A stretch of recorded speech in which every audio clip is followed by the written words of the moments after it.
কিয়ামতের আগে আগে আরো কিছু মানুষকে আল্লাহ পাক কিন্তু শূকর এবং বানরে পরিণত করবেন। এই হাদিসটা কি জানেন?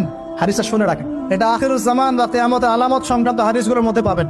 আল্লাহ রাসূল সাল্লাল্লাহু আলাইহি ওয়াসাল্লাম বলেছেন, কিয়ামতের আগে আগে আমার উম্মতের মধ্যে, ভালো করে শোনেন, কিয়ামতের আগে আগে আমার উম্মতের মধ্যে একদল মানুষ বের হবে যারা মদ পানকে হালাল মনে করবে। কাকে? মদ পান করাকে হালাল মনে করবে। যারা বাদ্যযন্ত্র, গায়িকা, নায়িকা এগুলো নিয়ে নর্তকী নাচাবে রাতের বেলা, এগুলোকে হালাল মনে করবে। যারা অশ্লীলতা, বেহায়াপনাকে জায়েজ করে নিবে। ঠিক আছে, এরকম কয়েকটা পাপের কথা বলে নবীজি বলছেন একদিন সকালবেলা আল্লাহ পাক তাদেরকে ঘৃণিত বানরে পরিণত করবে। এটা হবে সামনে, কখন কিভাবে হবে আল্লাহ ভালো জানেন। এবার আমি কনসেপ্টে চলে আসি। এই যে পৃথিবীতে নেমে আসলাম, তাহলে আমরা কোত্থেকে আসছি ভাই? আমরা কি পৃথিবীর অধিবাসী ছিলাম? আমরা জান্নাতে ছিলাম, ওখান থেকে আল্লাহ পাক পাঠিয়েছে। এবার পৃথিবীতে এসে আদম আলাইহিস সালামের যুগে খুব একটা দুর্ঘটনা ঘটে নাই, একটা ঘটেছে। কয়টা? একটা।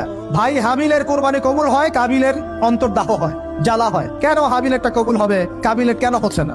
এই হিংসার বশবর্তী হয়ে কাবিল হাবিলকে হত্যা করে ফেল। হত্যা করে লাশটা দাফন করার পদ্ধতিও তার জানা ছিল না। আল্লাহ কাককে পাঠালেন, কাককে দেখে সে শিখলো। প্রথম দুর্ঘটনা হচ্ছে হাবিল কাবিলের দুর্ঘটনা। বলে রাখি, আজকেও নিজের ভাইয়ের বেশে বহু কাবিল মুসলিম সমাজের মধ্যে ঘুরে বেড়ায়। নিজের ভাইয়ের লেবাসে, পোশাকে, সুরতেই বহু কাবিল এখনো কিন্তু মুসলিম সমাজে ঘুরে বেড়ায়। তো আমরা কাবিলদেরকে কাবিলের পরিণতি সম্পর্কে সচেতন করতে চাই।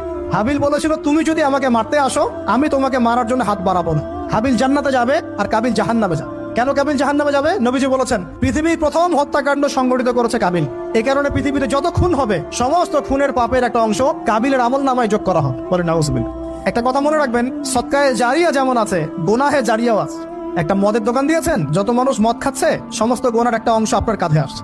সিনেমা হল করেছেন, মানুষ সারাদিন নেকটা ছবি দেখে, নগ্ন ছবি দেখে, যত মানুষ এখানে পাপ করবে, সমস্ত পাপের একটা অংশ আপনার কাঁধে যাবে। আবার একটা মাদ্রাসা করেছেন, যত মানুষ এখানে দ্বীনি ইলম শিখবে, এই নেকির একটা অংশ আপনি পাবেন ইনশাআল্লাহ। মরে গেলেও কবরে পাবেন ইনশাআল্লাহ। আল্লাহ পাক আমাদের সবাইকে সদকায়ে জারিয়া করার তৌফিক দেন।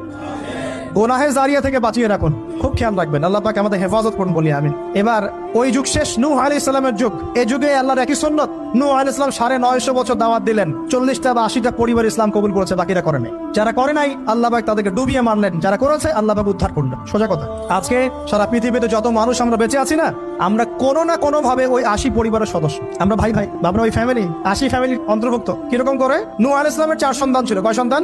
এক সন্তানের নাম হচ্ছে হাম। কি নাম? হাম। হাম ছিল একটু কালো বর্ণের।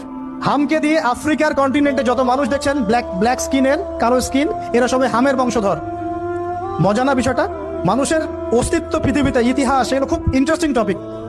ইতিহাস পড়তে থাকলে আপনি ডুবে যাবেন। কত কিছু বিশ্বে হয়েছে।